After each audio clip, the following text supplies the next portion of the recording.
Hey guys, welcome back.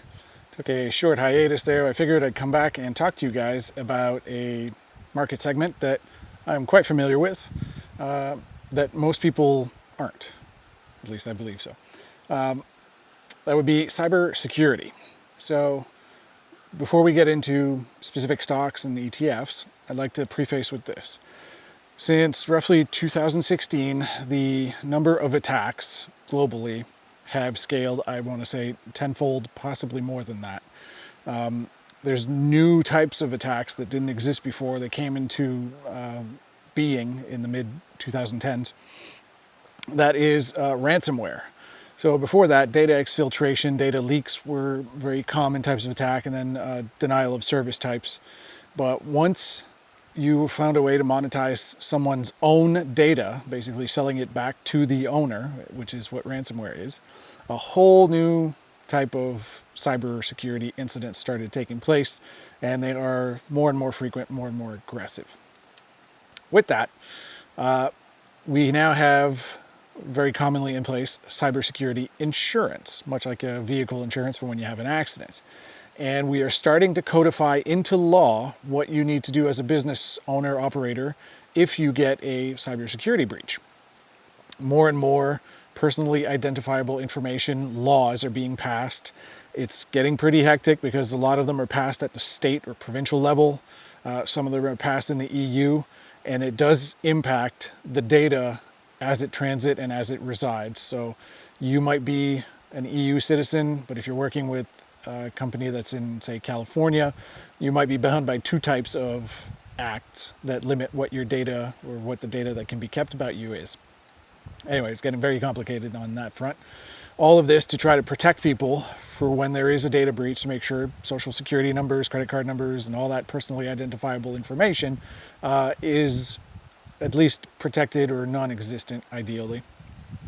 All of which is not doing so great. It's fairly early days for all of this, which means it's going to continue over the next decade, probably more. And in this particular segment, we call it the red team and the blue team. The red team being the aggressor, the guy that's trying to steal stuff. The blue team is on defense, trying to make sure everything is protected. And as the red team becomes more and more sophisticated, diverse, dispersed, there's actually some strong hints that they are now decentralizing and collaborating, meaning certain groups will be better at developing bot farms. Certain groups will be better at collecting specific information about companies or data intelligence, and they will share it or they will sell that information to other groups with nefarious intentions that can go to the next step in an attack. So not all attacks are conducted A to Z from one group anymore, which is a big change in how it used to be. Anyway, that said, the market is forecast to grow at least 10% year over year for the next decade or so. It is predicted that by 2030, the global security market will be about 2.5 times bigger than it was at the end of 2023. So massive tailwinds is what you can see that at, right? The opposite of what's happening to print media, magazines and newspapers are going extinct. Well, that's a headwind. In this case, massive tailwind for cybersecurity and all of its massive suites. Compounded, or a compound effect on this, which I think is not even factored in, is what AI, not that, we're not at Skynet yet, but there are some machine learning and some intelligence in the programs now that we have never seen before that are quite cool, which is going to start to create data that we never had before. So from big data, from massive metadata, these AIs will be able to sift through and then create or correlate certain data points that humans and even computers before would really, really struggle at outside of nation states or very high-end NSA type groups. This data also needs to be secured, both for its value, so whoever created it will have high value in this data, but if it leaks, it could be potentially very harmful for people. So, the finance sector, pharmaceutical sectors, government, obviously, there's a huge market for this. is starting to take place. So with that, I thought it was interesting to look at a few stocks. I'm going to name a few. They're not recommendations. In fact, some of them are, by my opinion, very overvalued because of the hype behind cybersecurity, and because of the fact that a lot of people who don't know anything about cybersecurity are speculating in the market. One such would be CrowdStrike. I like their product. I like their tools. Their PE, I think it was at 800 last time I looked, which is just ridiculous. Another one you could look at would be Palo Alto. I think their PEs are roughly at 47. They're in the network security game for the most part. You have Fortinet, also in the network security game, PE roughly 38. And let's say Checkpoint, also network security, PE of roughly 21.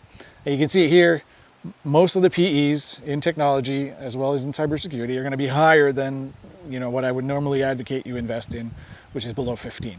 It's a side effect of the industry and the market. Most of the stuff in technology is in the 20s and 30s, and as you can see, some of them are much, much higher. Doesn't make them necessarily bad. You just got to factor in to your risk strategy if this is something you want to invest in. Now, I'm going to put up on screen something interesting. It's a map of different vendors and their sectors of operation or specialty. A lot of them will claim that they do everything, but most of them have one vector where they're extremely good at. And instead of looking at it as diversification in the industry, let's take a look at it as diversification within these different segments of cybersecurity and information technology. I didn't prepare this map, by the way. I borrowed it from someone, Investi, I can't remember the name, I'll post it up. But it was prepared by somebody else. I thought it was a great idea. I'll make sure to give them credit for it. And it's a great way to look at it. So you can look at, hardware, software, people, all of these things, and decide which companies or which areas you'd like to focus in when you invest. Second to this, if you don't want to look into these companies, look into the technology that they're building, and technology is always advancing very rapidly. So it might be great today. In 6 months, they might be falling behind. You can look at ETFs, which specifically go into cybersecurity technology companies.